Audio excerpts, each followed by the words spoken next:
Cet accident impressionnant hier soir dans un immeuble parisien, un plancher s'est partiellement effondré.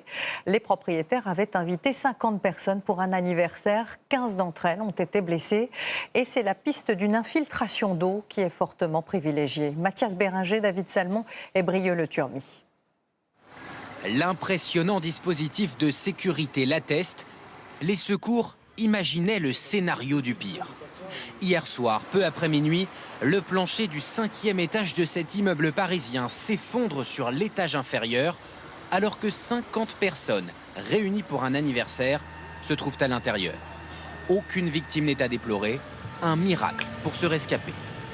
J'ai encore du mal à réaliser, là. Franchement, c'est arrivé tellement vite que je ne peux même pas vous décrire. Hein. Vous vous sentez glisser et c'est voilà. C'est quoi? C'est le sol qui se dérobe? Le sol qui se dérobe sous votre pied, puis vous sentez que vous glissez et que des gens vous tombent dessus. Hein, et... Au total, 15 blessés ont été transférés vers l'hôpital le plus proche, dont un en urgence absolue. Un bilan inespéré compte tenu de l'ampleur de l'effondrement.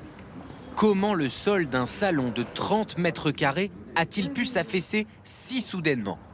De l'eau aurait infiltré le sol par le balcon de l'appartement avant que le poids des convives n'entraîne l'affaissement du plancher. On a une pluie qui a un moment donné, on a une fragilité, un peu de monde à un endroit très précis de la pièce, et puis une mise en résonance du plancher et un effondrement. Cette autre victime nous raconte l'angoisse avant l'arrivée des pompiers. En entendant les secours, personne n'a bougé, et de peur que ça tombe encore un peu, au niveau des structures. Toute la journée, les équipes de la préfecture de police de Paris se sont justement affairées pour stabiliser la structure et éviter que les étages ne tombent les uns sur les autres comme des dominos. Ce soir, le courant a été rétabli dans l'immeuble et les occupants des 3 premiers étages ont pu regagner leur domicile.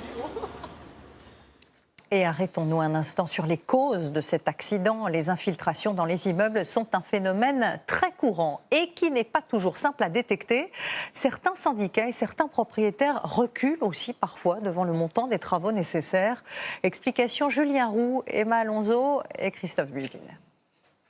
Des fissures visibles sur la façade. Des infiltrations d'eau à répétition. Les habitants de cet immeuble de Villeurbanne vivent un calvaire depuis plusieurs années. La source du problème, située selon les experts dans les parties communes, s'est peu à peu propagée à l'intérieur des appartements. Les infiltrations d'eau qui ne viennent pas des voisins, c'est pas suite à des incidents de voisins, c'est bien des infiltrations d'eau qui courent. C'est les fissures qu'on a à l'extérieur qui amènent tout ça. L'eau est un ennemi invisible et potentiellement dangereux pour nos logements. Elle peut entraîner l'effondrement de balcons, comme ici à Paris en 2023. Il y a eu des infiltrations d'eau, visiblement, entre cette dalle et la façade. Ici à Marseille, un immeuble a dû être évacué il y a quelques jours. Ces infiltrations, on soupçonne grandement qu'elles aient détérioré la poutre. On pense qu'à terme, elles pourraient rompre. Qui est responsable de la surveillance des infiltrations dans les immeubles?